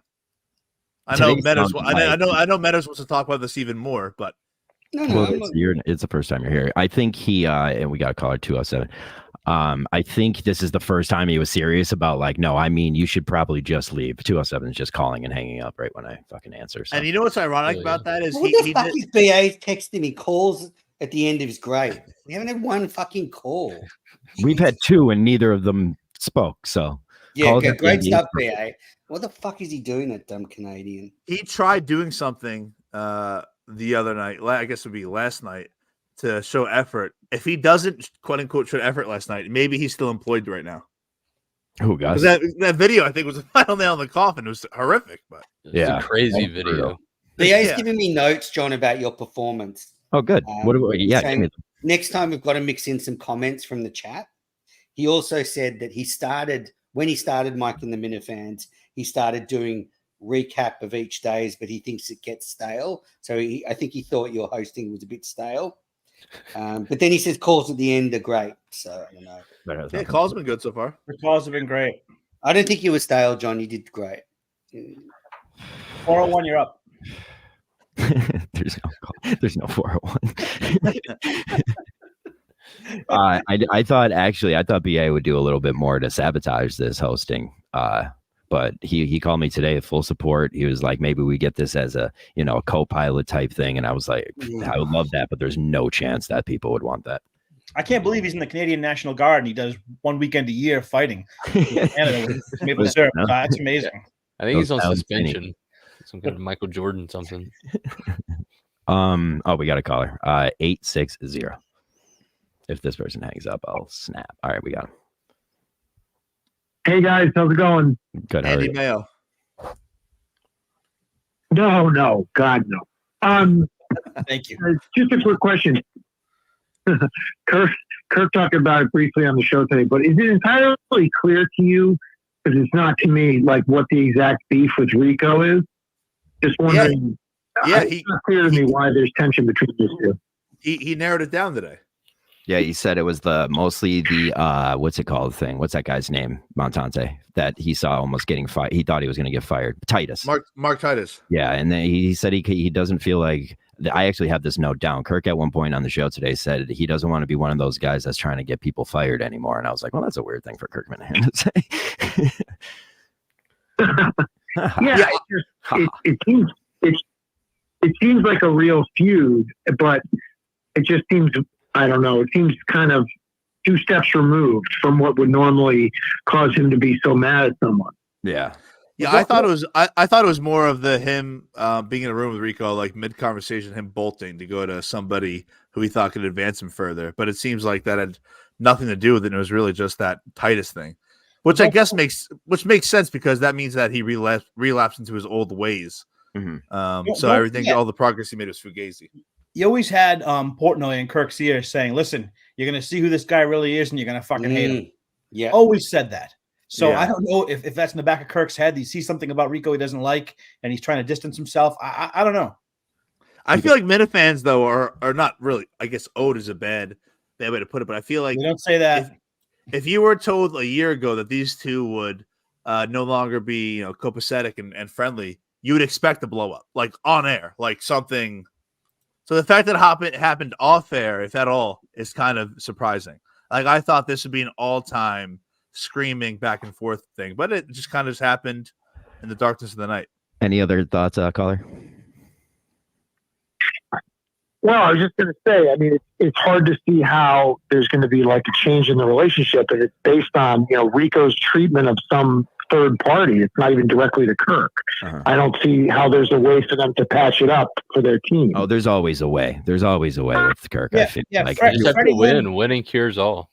Freddie Lynn said that it was about Rico asking Rosillo a question. No, that's what I tried to get to today. And he poo-pooed it. He said it was all about. Yeah, he did. He shat on that. BA call in. What was I just gonna say? Fuck, I forgot. Montante, you were right about Roseanne Barr, though. That's for sure. Listen, you know what's great about the Minifans? They're kind of cowards at the same time. Is I've had people be like, "Hey, listen, like the Rachel Dolezal only have fans is fired, correct?" I'm like, "Yeah, okay, bold, not that bold." And people are like, "Hey, like I stumbled across the Marge Simpson thing. I would never say it publicly, but like, no, fire." I'm like, "All right, bold, thanks." Say shit publicly. I'm the voice for the voiceless.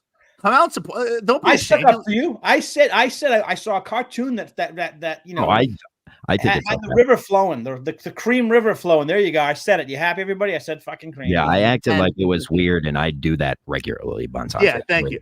And Kevin, you know what it was? And I explained it in the producer show, which I think 6 people watched, and thank you to all 6.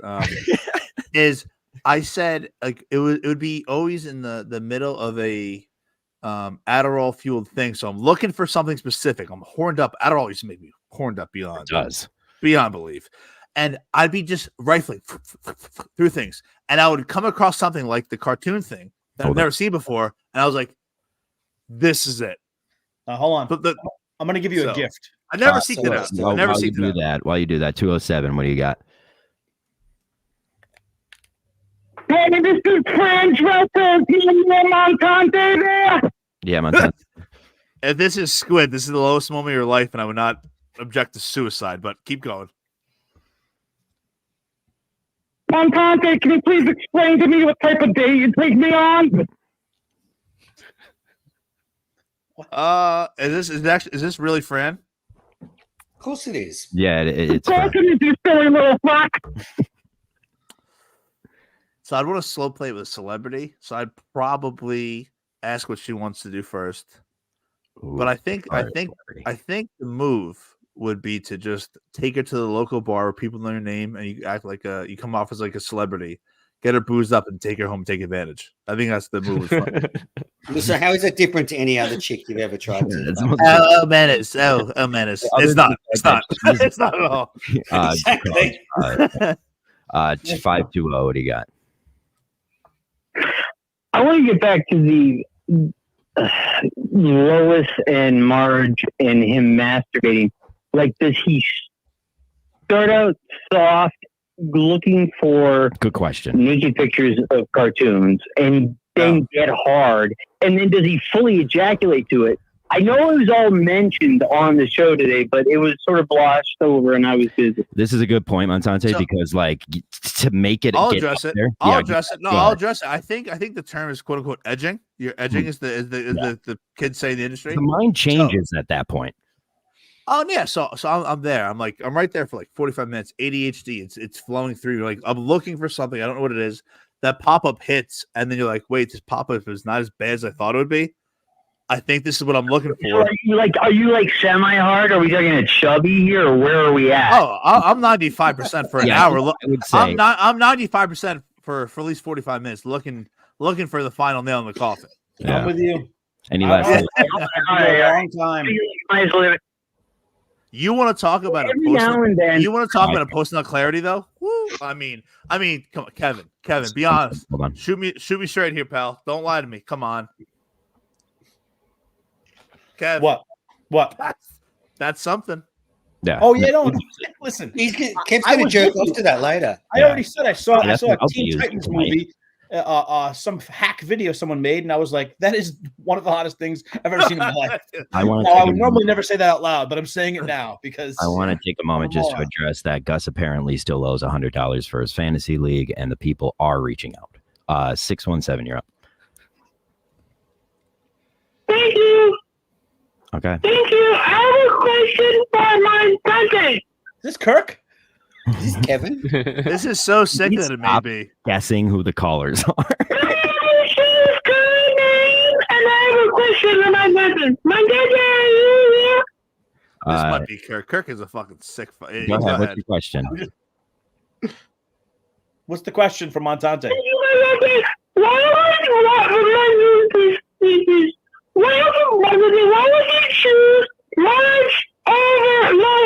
Why would you choose Marge over Lois? I didn't. He chose both. Yeah, I think so. I chose both. Yeah. There you go. And then I got flack. People like, oh, those are the. Well, hold on 1 second. You're obviously lying. So those are the two biggest people. That's the two biggest things that I've seen. I'm 2 for 2 for both of them. Oh, you should dive in more. There's like you can get into that like I'm saying, I'm not into it, but when it comes across my desk, I'll take a look. Yeah, that's called being into it. I think though. No. 858. 858. You have 1 more second. Fuck you. You're gone.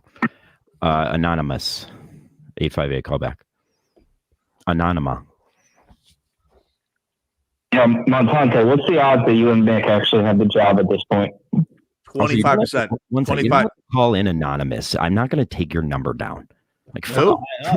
Who was that? I don't know. What was your answer, Montante? Sorry. 25%. 25%. Wow. Montante, I hope it happens. Mick is a nutcase. What's that? He said you realize Mick is a nutcase, right?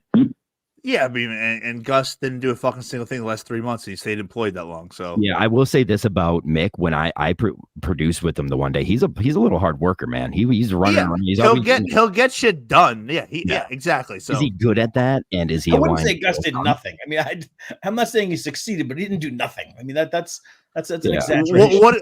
Okay, Kevin, humor me. What did you do yesterday? I texted Coleman and he did nothing. He's in a constant state of panic. Constant state of panic. Anonymous, and I'm sorry for calling or yelling at you. Any last thoughts? Yeah, Menace is a bitch for the rundown at 9:30 a.m. What did he say? I didn't understand. He said you're a bitch. But what about the rundown? Or? I think because you didn't post it at 9:30 a.m. maybe, or I haven't. It's supposed to be. Can you get your days right? It's Friday night. They want it to fucking go out on Saturday morning.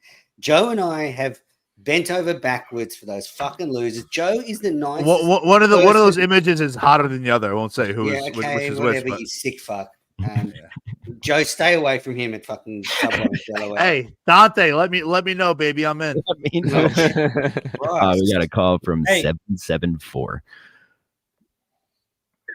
Hey, Kevin, can you send Coleman all those songs that Kirk rejected in the past?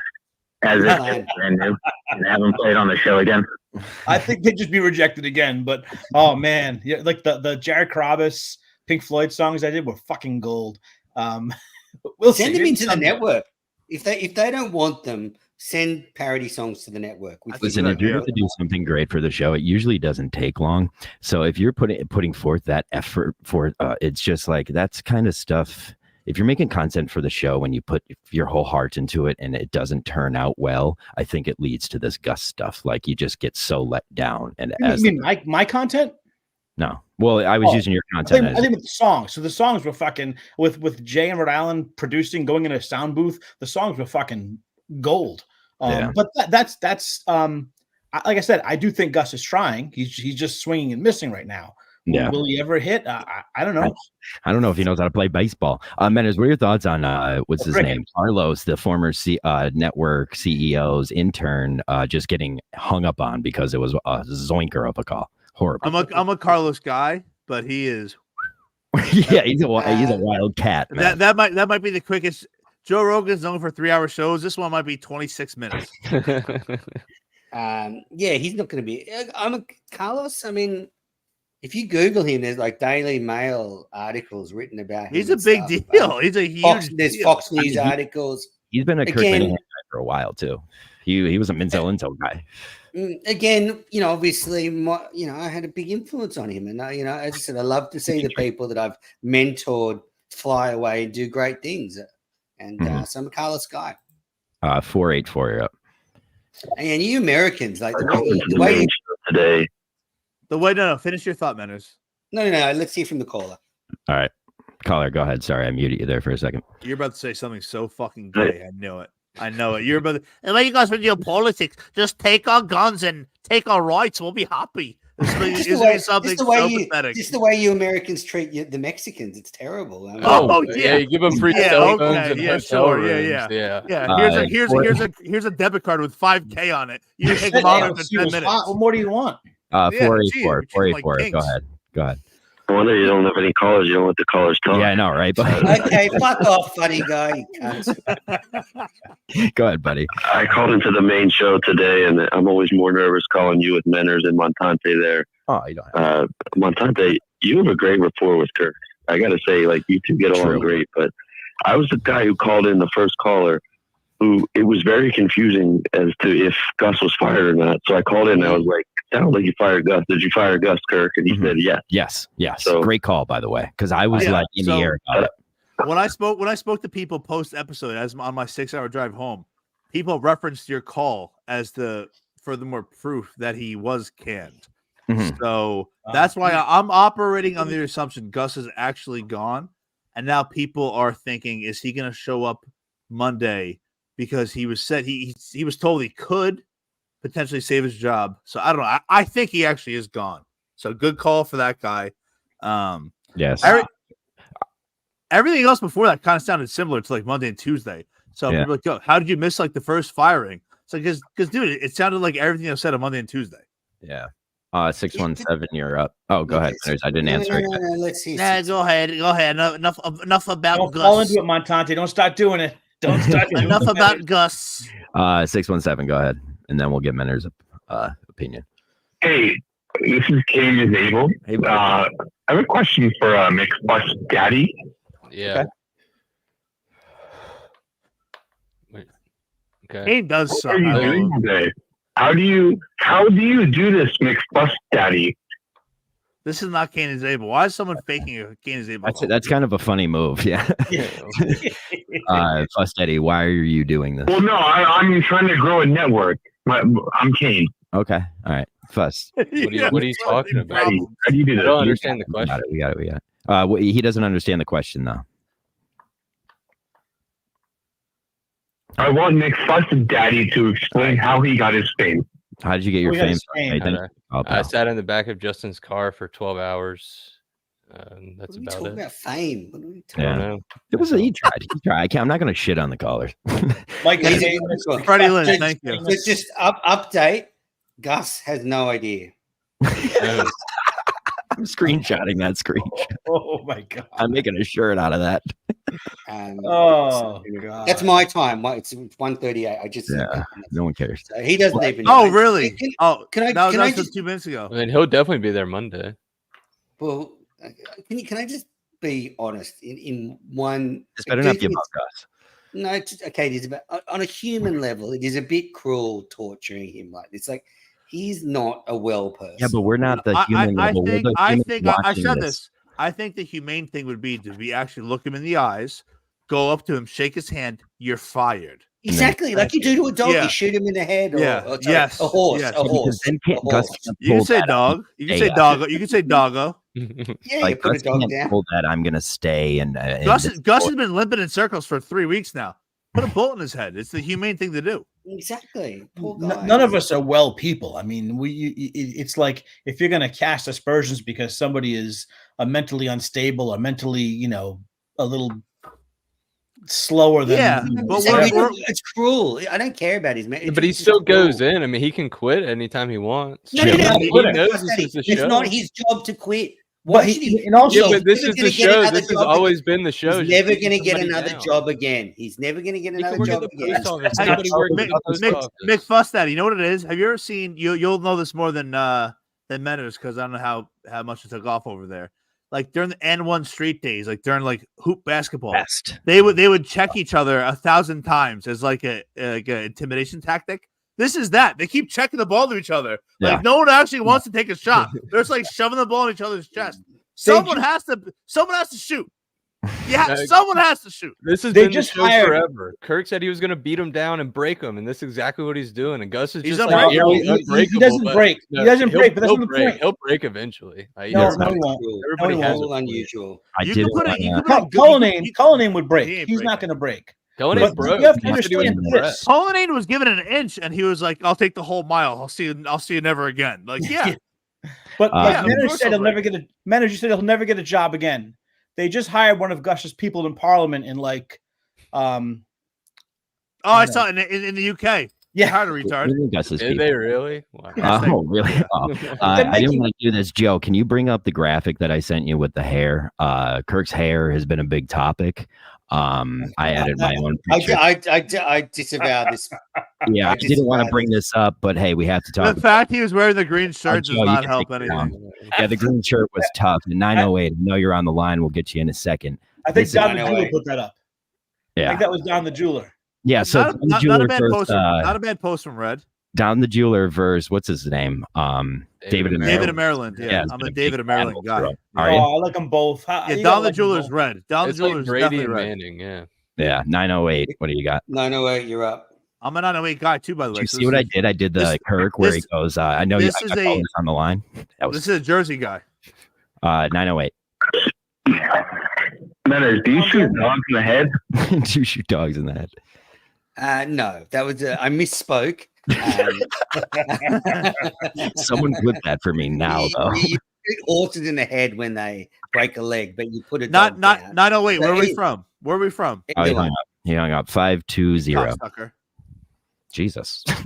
I'm curious. Hey, has anybody reached out to Montana's World to see if we could bring that onto the can? I think it is on the network. I think you get the network kicked off. No, same reason. What'd you never bring? What was your show? Well, I caved, and Minifandom is now on the network. Yeah, Minifandom. I'm not a fucking pussy Aussie. I'll never cave. It's not okay, on the network. Well, two things, caller. Firstly, I mean, we don't really need a show talking about aliens in Miami and. Oh yeah, tell us more about fucking whatever your shows talk about. Shut up. Well, I'm saying, if you're worried about him getting strikes against him, I get that part. But it would be a good show. It would be more content if Mike was willing to. Everyone's welcome, and I will say I'll be there in 20 years. Didn't I pitch Montante, a special Montante's World, where you get Dave and I to go head to head, and you're the host? Well, I won't give away who pussied down, but only one of them was man enough to do it. Also, it was me because I pitched the idea. So I think actually that is the spot, Montante. Like you should just come on sometimes. Like if you get a KMS I would commit to doing one a month. Yeah, absolutely. Like a Yeah, special if it's a KMS KMS edition. centric one. Yeah, sure. Exactly. Yeah. There you go, buddy. Absolutely love All to have right, it on. well, if you have the time, I think it would be a boon for both people. I agree. Caller, do you listen to KMS Montante's World or every Montante's World? This is Bio, dude. Oh, okay. I love that. You fucking suck, Bio, dude. You were No, a Bio's fucking great. pussy. You're a fucking pussy on Twitter, Bio, dude. You act all tough. You're just this piece of shit. Dude, Little Bio's piece got a of great shit. house. Hey, who's even yelling at me? Manners? Dude, I bet your back. Fucking idiot. Hey, last thing before you get hung up on. Flimsy Bio dude. fuck. Shout out to me. I'll suck Right. myself here. How about me noticing you having the weird hats on but different colors? Oh, it's great. Yeah, you're a lot smarter than I give you credit for sure. Thanks for mentioning me on the show today, too. Yeah, Okay. love you. Have a good Yeah, night. you're shitting yourself. Thanks for calling in. By the way, all of you are doing really good. Oh, dude, I love you, man. Don't overdose on your medication. You fucking Oh, shut up, Menace. Shut up, you scumball. He's one of those Shut up. idiots on Twitter that likes to act all tough, and he's another Steve from Gloucester, act all tough, Hold on, and then Anonymous. when you put him on Yeah. the spot, they Come to behave like a Australia, little we see bitch. how tough you are. You come to Yeah, Australia, we're absolutely. Yeah, quitters you over fucking here. come in. We had Right. one, You we had are one mass the shooting in least- Australia. We quit guns forever. It's just Oh, yeah. quitters. Pussies. We got Anonymous. Go ahead. How gay is that, by the way, Kevin Bristol? Keep your What? guns. Keep your guns. Yeah, well, mass shootings. Look, yeah, One little mass Anonymous, shooting, dude. you throw all your guns away. fucking pussies. My You God. deserve what's coming to you. Steve Robinson would Anonymous. kill your whole country. Hell yeah. Fuck yeah. All right, Let's I'm hanging up go. on you, buddy. Sorry. This Right, is- Big Fuss Daddy? I mean, I don't know if you can show it on No, I don't camera. think you I can, know, right? but I'll take your word for it. Or, I mean, yeah, just in case you never know. Let's go. I'm in Atlanta. Yeah. Come try to fucking take over us. We'll Come go on, guns Quincy, what was blazing. that bet you had today, though? I was trying to write down I was listening on 1.5 speed, and I was trying to write it down. Did you bet both games with Kirk or what? Yeah, so thankfully, both points. I have Tampa Bay +3 Monday night, and I have Dolphins +4.5. I think they're tomorrow. Dolphins are dead. That was a bad bet. I don't think so. I'll be real. I think they're gonna win. I think they have spunk. There you go. If Montante wins, Kirk has to take Mayo to lunch with the money. I would not do that. To I him. appreciate your defense for Andy Mayo, Montante. I'm a Mayo guy. Like I like Andy Mayo. And what's funny about Andy Mayo is Mayo. Fuck him. But Mayo Oh, stood Mayo. for the show because he asked the Mayo. I called them the Mayo questions. Like he asked, like, Kirk, what's your favorite color? Do you like steak? How do you like it cooked? Like Do you like it's to garden?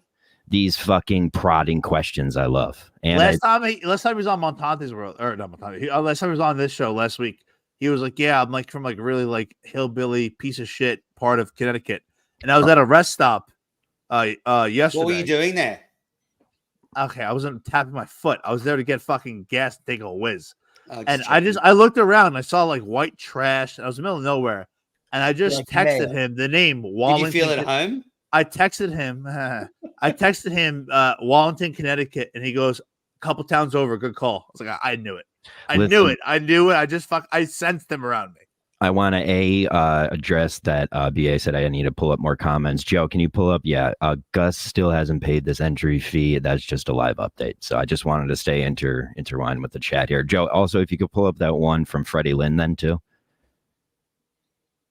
How much was the entry fee?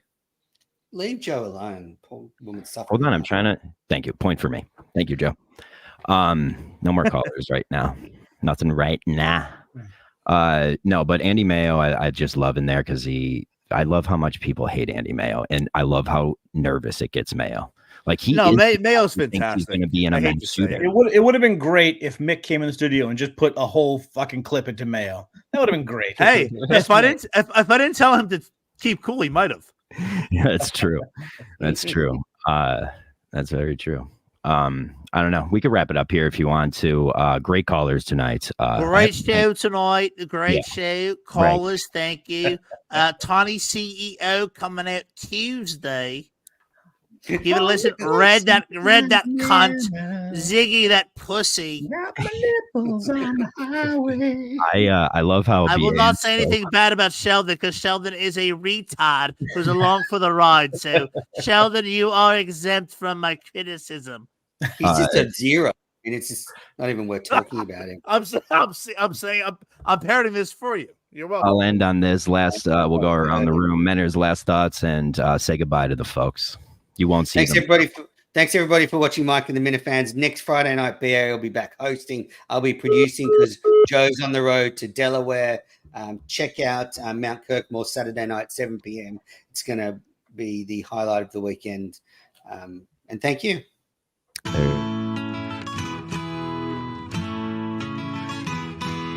Another tough day at work today. Steve and Kirk think I suck. Throw back a few wobbly pops, feeling down on my luck. And the interns ruin every show. But it's still where we want to go. It's Mike and the Minifans. 'Cause nobody had any better plans. You want to be with DC and RA Minahan. The host can't see it's Mike and the Minifans. And nobody's seen real MHB. This whole thing is a sham. You never see him pee, it's Mike and the Minifans.